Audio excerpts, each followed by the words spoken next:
یہ چاروں خلفاء سیدنا ابو بکر صدیق، سیدنا عمر ابن خطاب، سیدنا عثمان ابن عفان اور سیدنا علی بن ابی طالب رضوان اللہ تعالی علیہ مجمعین کے جو دور گزرے ہیں، لیکن اسلام کی یہ ترقیاں غیروں کو کب بھاتی، کب پسند آتی؟ رومیوں کو انہوں نے دھول چٹا دیا ہے، ایرانیوں کی سلطنت ختم ہو گئی ہے، افریقہ میں اسلام پہنچ چکا ہے، آرمینیا، آذربائیجان، رشیا کے قلب میں اسلام جا چکا ہے، تو ظاہر سی بات ہے دشمنان اسلام اس کو ویلکم کرتے ہوئے، استقبال کرتے ہوئے تو نہیں قبول کریں گے۔ دسیسہ کاریاں شروع ہو گئیں، فتنہ پردازیاں، فتنہ انگیزیاں۔ جو چھپے ہوئے لوگ تھے، بظاہر مسلمان تھے لیکن اندر سے وہ کافر تھے، ان منافقین نے اسلام کو نقصان پہنچانے کے لیے کوئی بھی حصہ چھوڑا نہیں۔ جیسے کہ میں نے 2 دن قبل بتایا تھا، سب سے پہلے فتنے کا بیج بونے والا جو شخص تھا عبداللہ بن سبا، یہودی تھا، اسلام میں آیا لیکن جماعتیں پیدا کر دیں۔ اب خلافت راشدہ ختم ہوتے ہوتے ہی مسلمانوں میں جماعتیں آ گئی تھیں، یعنی مولا علی کرم اللہ وجہ الکریم کا جو انتقال ہوا، آپ کی جو شہادت ہوئی، تقریباً 3 خلفاء کی شہادتیں ہوئی۔ حضرت عمر بھی شہید ہوئے، حضرت عثمان بھی شہید ہوئے، اور حضرت علی کرم اللہ وجہ الکریم یہ بھی شہید ہوئے۔ لیکن فرق یہ ہے کہ خلیفہ دوم حضرت عمر کی جو شہادت ہے وہ ایک غیر مسلم مجوسی کے ہاتھوں ہوئی، جو آگ کا پجاری تھا، اس کا اسلام سے لینا دینا نہیں تھا، اور اس نے اپنی ذاتی رنجش میں قتل کیا ہے۔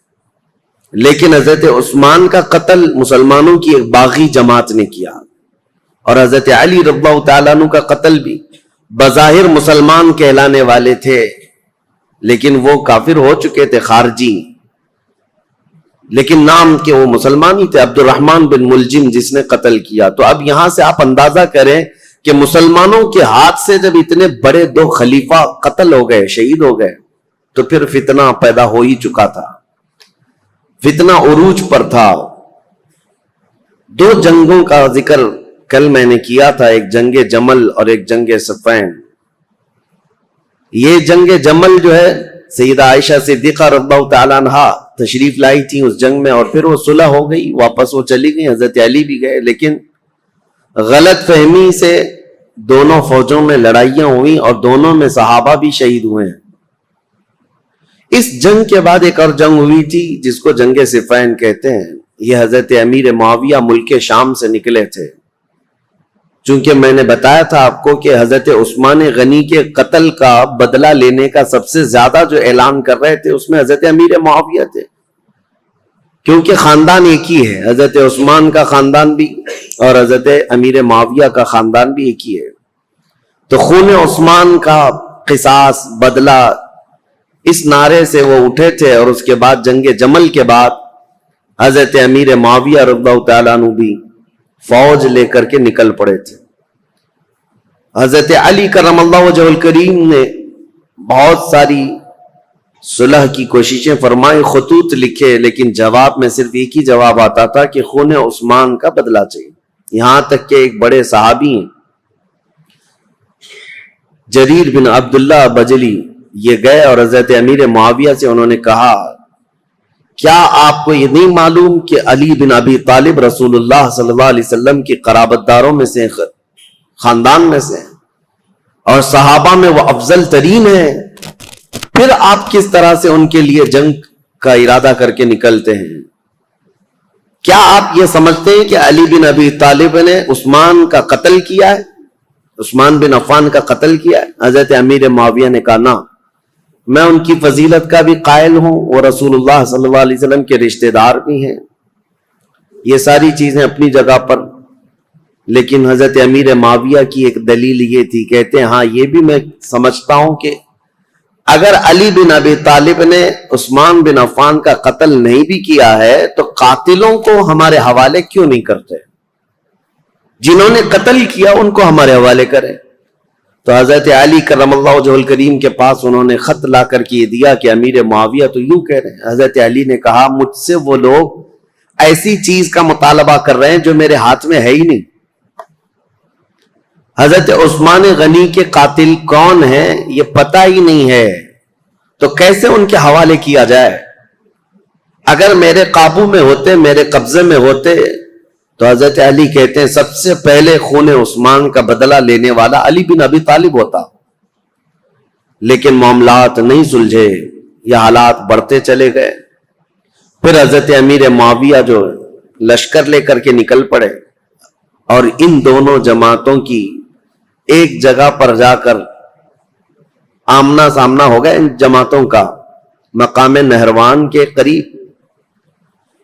حضرت امیر معاویہ کے ساتھ جو فوج تھی وہ بھی بہت ہزاروں کی تعداد میں, اور حضرت علی رضی اللہ تعالیٰ عنہ کے ساتھ جو فوج تھی وہ بھی ہزاروں کی تعداد میں. لیکن حیرت کی بات یہ ہے کہ کچھ جو دور اندیش تھے صحابہ تھے وہ لڑائی ہونے نہیں دے رہے تھے. دونوں فوجیں میدان میں پڑاؤ تو کر لیں. یہ جمادی الاول کا شروع کا مہینہ تھا اور جمادی الاخر آ گیا, یعنی 2 مہینے تک فوجیں وہیں پر رہیں لیکن لڑائیاں نہیں ہوئی آمنے سامنے. اور حتیٰ کہ حالات ایسے ہو گئے کہ ادھر کی فوج ادھر کے لوگوں میں آ جاتی تھی پانی لینے کے لیے, ادھر کے لوگ ادھر جاتے تھے پانی لینے کے لیے, تو دوستی بھی ہو گئی 2 مہینے میں. اور اس کے بعد رجب کا مہینہ شروع ہوا تو حرمت والا مہینہ, اس میں جنگ حرام ہے, تو جنگ بندی ہو گئی. 3 مہینے ایسے ہی گزر گئے, دونوں فوجیں میدان میں پڑاؤ ڈالی رہیں. پھر اس کے بعد حضرت علی رضی اللہ تعالیٰ عنہ اور حضرت امیر معاویہ رضی اللہ تعالیٰ عنہ دونوں کے درمیان یہ خط و کتابت بھی چلتے رہے, صلح کی باتیں بھی چلتی رہیں. لیکن جیسے کہ میں نے کہا صبائی فتنہ یہاں پر بھی موجود تھا دونوں جماعتوں میں, اور دونوں جماعتوں کو جنگ پر بھڑکانے کے لیے شرانگیز دونوں جگہ موجود تھے, بھڑکاتے رہتے تھے. اور اس کے بعد ناگہانی رجب کا مہینہ ختم ہوا تو اچانک ان دونوں میں مٹ بھیڑ ہوئی, جس میں حضرت علی رضی اللہ تعالیٰ عنہ کی طرف سے آئے ہوئی جماعت میں 25,000 لوگ قتل ہوئے تھے. حضرت امیر معاویہ کی طرف سے آئے ہوئے لوگوں میں 45,000 لوگ قتل ہوئے تھے. اس ایک جنگ میں 70,000 لوگ قتل ہوئے. یہ معمولی چیز ہے؟ 70,000 لوگ کام آ گئے, جان سے ہاتھ دھو بیٹھے. حتیٰ کہ قتل اتنا ہو چکا تھا کہ ایک ایک دن جنگ کو روکنا پڑتا تھا میتوں کو یعنی کفن پہنانے کے لیے, نماز پڑھنے کے لیے, دفن کرنے کے لیے. ہزاروں عورتیں بیوہ ہو گئیں, ہزاروں کی تعداد میں بچے یتیم ہو گئے اس ایک جنگ میں. پھر حضرت امیر معاویہ نے سمجھ لیا, کیونکہ شامی فوج جو ہے اب کمزور پڑ گئی تھی جو حضرت امیر معاویہ کے ساتھ آئی تھی, اور حضرت علی کے ساتھ جو فوج لڑ رہی تھی وہ عراقی فوج تھی, کیونکہ حضرت علی کا دارالخلافہ کوفہ تھا جو عراق میں ہے. عراقی فوج اور شامی فوج دونوں میں لڑائیاں ہیں, اور حجاز کے لوگ یعنی مدینہ مکہ یہاں کے سب لوگ حضرت علی کرم اللہ وجہہ الکریم کے ساتھ تھے. اب حضرت امیر معاویہ نے یہ جب دیکھا کہ شامی فوج 45,000 کی تعداد میں قتل ہو گئی, جو اب تک کی کسی بھی جنگ میں اتنی بڑی تعداد قتل نہیں ہوئی تھی, یہ بہت بڑی تعداد ہے. تو انہوں نے پھر یہ اپنی فوج میں تقریر کرنا شروع کیا کہ اگر شامی فوج اس طرح سے ماری جانے لگ جائے تو پھر جو ہم نے علاقے فتح کیے تھے رومن امپائر سے, وہ تو رومی فوجی عیسائی سب پھر سے ملک شام پر حملہ کریں گے, ہمارے علاقے حاصل کر لیں گے.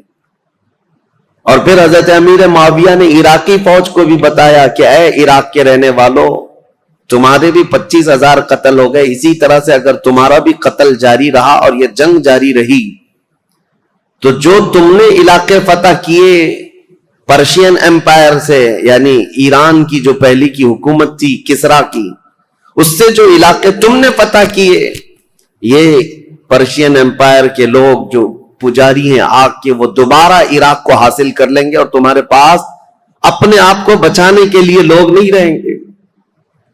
یہ حکمت کے ساتھ, ظاہر سی بات ہے اتنا قتل ہونے کے بعد اب دونوں کے درمیان فکر آ گئی. حضرت علی کرم اللہ وجہہ الکریم نے جب یہ بات سنی تو عراقیوں کو پوچھا تو عراقی پیچھے ہٹنے کو تیار نہیں تھے. کہا کہ اب امیر معاویہ کی فوج کمزور پڑ رہی ہے اس لیے ایسی باتیں کر رہے ہیں. وہ صلح کرنے کو تیار نہیں تھی فوج. تو حضرت امیر معاویہ نے ایک ترکیب نکالی. 5 بڑے بڑے اپنے شام کے لوگوں کو بلایا, کیونکہ حضرت امیر معاویہ بہت ہی مدبر آدمی تھے. سیاست میں ان کا کوئی مثل نہیں ملتا, بلکہ ان کو کہتے ہیں پورے عرب کا ذہن, پورے عرب کی عقل ان کے پاس تھی. حضرت امیر معاویہ انہوں نے 5 بڑے بڑے قرآن مصحف جس میں قرآن لکھا ہوا تھا, قرآن پاک کے نسخے منگوائے اور کہا قرآن پاک کو اٹھاؤ اور ہم یہ اعلان کرتے ہیں کہ ہم آپس میں قرآن کو حکم بنائیں گے اور اس کے مطابق اپنے آگے کے معاملات طے کریں گے. اگر حضرت علی رضی اللہ تعالیٰ عنہ اور ان کی فوج اس کا انکار کرتی ہے تو پھر ظاہر سی بات ہے یہ تو کفر ہو جائے گا, قرآن کو حکم ماننے سے انکار کرنا. تو حضرت امیر معاویہ کی یہ ترکیب تھی. 5 بڑے بڑے قرآن اٹھا کر کے وہ لائے اور پیچھے اور بھی سینکڑوں لوگ قرآن سر پہ اٹھا کر کے لے آئے اور اعلان کیا عراقی فوج کے سامنے, حضرت علی کے سامنے, کہ یہ ہم لوگ جنگ بندی چاہتے ہیں اور قرآن جو ہے اس کو ہم حکم بنانا چاہتے ہیں اور اس کے مطابق ہم آگے کام کریں. حضرت علی اگر انکار کرتے تو ان کی فوج میں ہی لوگ آپ کے باغی ہو جاتے ہیں کہ آپ نے تو قرآن کا انکار کر دیا. تو حضرت علی رضی اللہ تعالیٰ عنہ یہ سیاست سمجھ گئے. آپ نے فرمایا ہم نے جو جنگ کی ہے وہ اسی لیے کہ تم قرآن کے پابند بن جاؤ, اسی لیے تو ہم تلوار اٹھائے. اور آج اگر آپ کو یہ بات لگ رہی ہے کہ قرآن کو حکم بنایا جائے تو اس کے سب سے پہلے پیروکار ہم ہوں گے. پھر دونوں کی جانب سے یہ بات طے پائی کہ ایک ایک صحابی کو حکم بنایا جائے اور قرآن اور حدیث رسول کے مطابق وہ فیصلہ کرے. تو حضرت امیر معاویہ نے اپنے مشیر خاص یعنی ان کے بہت قریبی تھے عمرو بن عاص رضی اللہ تعالیٰ, صحابی ہیں جنہوں نے مصر فتح کیا, وہ حضرت امیر معاویہ کے قریبی تھے. حضرت امیر معاویہ نے ان کو حکم بنا دیا. حضرت علی رضی اللہ تعالیٰ عنہ کی طرف سے حضرت ابو موسیٰ اشعری, یہ نہایت سادہ دل تھے اور ہر ایک کے متعلق عفو درگزر کا معاملہ اپنے اندر رکھتے تھے. جیسے اپنے لیے سوچتے تھے ایسے دوسرے کے لیے بھی خیال رکھتے تھے. حالانکہ ابو موسیٰ اشعری رضی اللہ تعالیٰ عنہ یہ کوفہ کے گورنر رہے ہیں, مدبر رہے, ذہین رہے ہیں, لیکن حضرت علی ان کے حکم بنانے کے حمایت میں نہیں تھے, لیکن لوگوں کی زور زبردستی پر ان کو حکم بنایا گیا. مسئلہ تاریخ کا ہے اس لیے میں آپ کو بتا رہا ہوں. پھر اسی لیے میں تاریخ دہراتا ہوں کہ کوئی ڈھکوسلہ بازی کرتے ہوئے تمہیں پھر گمراہ نہ کر دے. حقیقت کیا ہوئی اور کیا ہوا تھا یہ جاننا آپ کے لیے ایک بار ضروری ہے. دونوں نے حکم بنایا. حضرت عمرو بن عاص یہ ہمیشہ اپنے تدبر اور تفکر کو کام میں لاتے اور جب بھی حضرت ابو موسیٰ اشعری آتے تو ان کا نہایت شاندار استقبال اور تعظیم و تکریم کرتے اور کہتے ابو موسیٰ اشعری آپ مجھ سے رتبے میں بڑے ہیں, آپ رسول اللہ کے صحابی ہیں, آپ سے پہلے میں ہو ہی نہیں سکتا. تو حضرت ابو موسیٰ اشعری پر یہ دباؤ ہمیشہ رہتا تھا اور دونوں کو اب صلح نامے پر دستخط کروانی تھی یا جو بھی دونوں لوگ فیصلہ لیتے اس پر عمل کرنا تھا. دونوں جماعتوں کو دونوں نے وعدہ کر لیا تھا, دستخطیں ہو گئی تھی. اب یہ دونوں صحابہ کو ٹائم دیا گیا رمضان شروع ہونے سے پہلے تک آپ اپنا حکم نامہ یا جو آپ کا فیصلہ ہے وہ سنا دیں. ایک جگہ بھی منتخب کر لی گئی, اس جگہ پر جا کر کے اپنا فیصلہ سنائیں گے. اب دونوں آپس میں بیٹھ کر کے جو باتیں کرتے ہیں حضرت ابو موسیٰ اشعری اور حضرت عمرو بن عاص, دونوں میں بہت لمبی گفتگو ہوئی ہے. اب وہ ضروریات میں سے نہیں ہے جس کو بیان کرنا, کیونکہ حضرت ابو موسیٰ اشعری یہ پوچھتے تھے عمرو بن عاص سے آپ کس اعتبار سے امیر معاویہ کو خلافت کا حقدار سمجھتے ہیں جبکہ ابھی حضرت علی بن ابی طالب ہمارے درمیان موجود ہیں اور رسول اللہ کے داماد ہیں, ان کی فضیلتیں آپ سے چھپی ہوئی نہیں ہیں. حضرت عمرو بن عاص نے بھی اسی طرح کی گفتگو کی. بہرحال اس پوری گفتگو کا جو خلاصہ نکلا وہ میں بتاتا ہوں. حضرت عمرو بن عاص کہتے تھے ہمیشہ کہ آپ پہلے بتائیں آپ چاہتے کیا ہیں.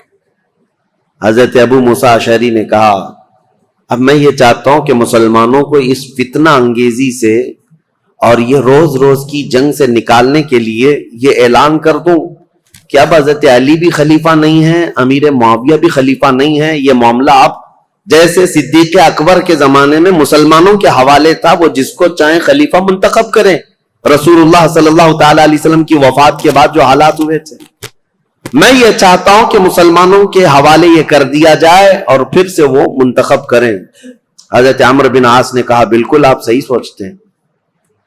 حضرت عمرو بن عاص بھی اسی خیال کے حامی رہے، لیکن بہرحال دونوں حکم تھے، دونوں صحابی تھے۔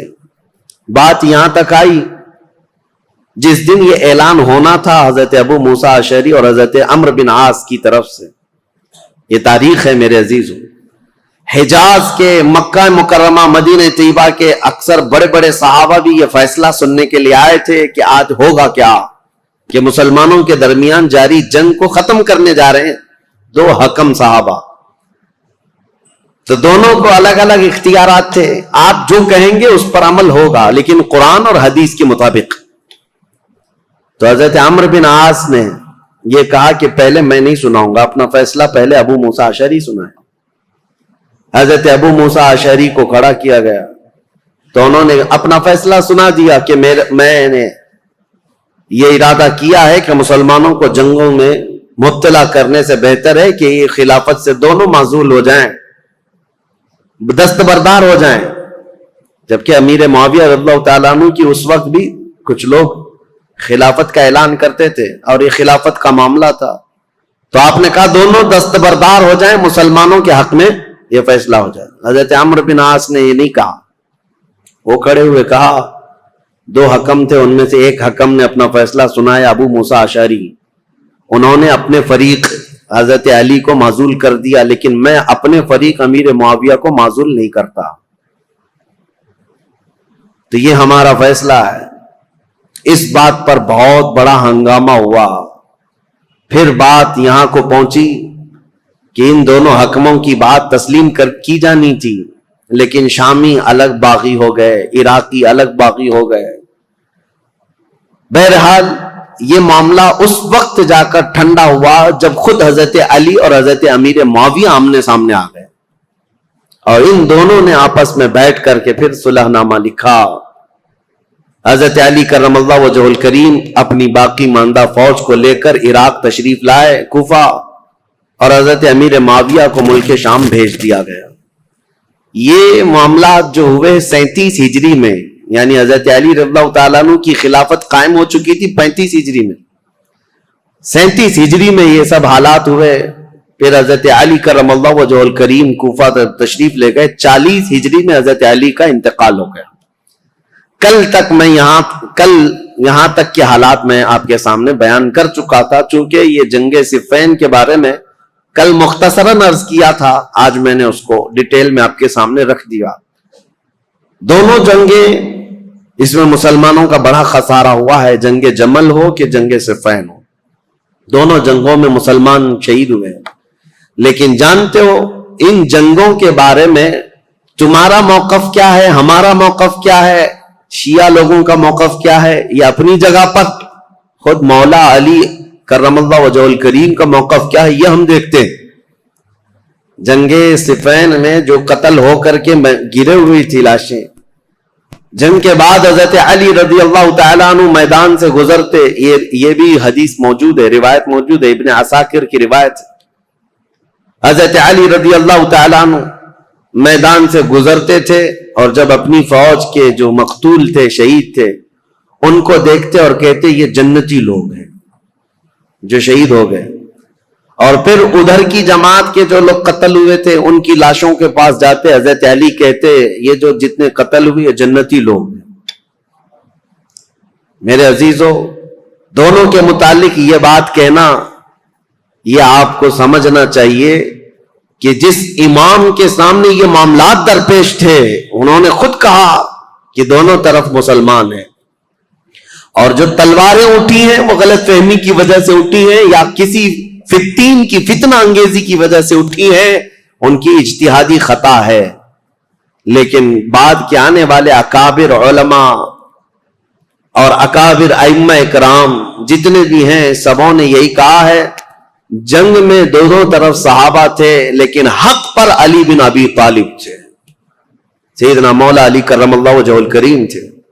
خیر 40 ہجری میں جب آپ کا انتقال ہوا تو اب خلافت کا مسئلہ پھر سے آ گیا۔ میں نے آپ کو شروع سے بتایا ہے تاریخ اسلام میں خلافت کا انتخاب، خلیفہ کا انتخاب یہ بہت اہم مسئلہ ہوتا ہے۔ اس وقت بڑی جنگ ہو سکتی ہے، اس جنگ کو ختم کرنا، ارے میاں یہاں چھوٹے الیکشن میں جنگیں ہو جاتی ہیں، وہ خلیفہ اسلام کا انتخاب اور بہت اہم ذمہ داری ہوتی ہے۔ تو حضرت علی رضی اللہ تعالیٰ عنہ کے انتقال کے بعد جتنے کوفہ کے لوگ تھے، مولا علی کرم اللہ وجہ الکریم کے جتنے حمایتی لوگ تھے، اور مدینہ مکہ مکرمہ میں جتنے لوگ مولا علی کرم اللہ وجہ الکریم کے لوگ ان کی جماعت کے، ان کے حامیان میں سے تھے، سبوں نے یہ اعلان کیا کہ حضرت علی کے بڑے بیٹے حسن، امام حسن مجتبی کو خلافت پر فائز کیا جائے۔ حضرت امام حسن کو لوگوں نے بٹھا دیا کرسی خلافت پر اور سب ان کے ہاتھوں پر بیعت کرنے لگے۔ حضرت امام حسن مجتبی رضی اللہ تعالیٰ عنہ نے بیعت بھی لی۔ یہ 5ویں خلیفہ ہیں، تاریخ ہے 5ویں خلیفہ ہیں، اور خلافت راشدہ کا جو 30 سال کا پیریڈ ہے اس کے اندر ہی ہے، ابھی 6 مہینے باقی ہیں۔ خلافت راشدہ کے 30 سال حضور نے فرمایا نا، یہ سارے 29 سال ہوئے تھے حضرت ابوبکر صدیق سے لے کر حضرت علی تک، جب حضرت علی کا انتقال ہوا سارے 29 سال ہوئے تھے۔ اور اسی کے بعد حضرت امام حسن نے بھی اعلان کیا، اور ادھر ملک شام میں دمشق میں حضرت امیر معاویہ نے اپنی خلافت کا اعلان کیا، اور شام کے جتنے لوگ تھے وہ سب کے سب حضرت امیر معاویہ کے ہاتھ پر بیعت کر لی۔ اب یہ خلافت کا تنازع یعنی بیک وقت 2 خلیفہ کا اعلان یہ سب سے پہلے خلافت راشدہ کے بعد ہوا۔ حضرت علی کے زمانے میں کبھی بھی حضرت امیر معاویہ نے اپنے خلیفہ ہونے کا اعلان نہیں کیا، یہ کہتے رہے کہ خلافت کا حقدار ہم بھی ہیں، لیکن خلیفہ ہونے کا عام اعلان کبھی نہیں کیا۔ اور حضرت علی کے انتقال کے بعد بیک وقت 2 خلیفہ کا اعلان۔ اہل مدینہ جتنے تھے وہ سب حضرت امام حسن کے ہاتھ پر بیعت کیے، اہل مکہ جتنے تھے وہ امام حسن کے ہاتھ پر بیعت کیے، اہل عراق جتنے تھے وہ امام حسن کے ہاتھ پر بیعت کیے۔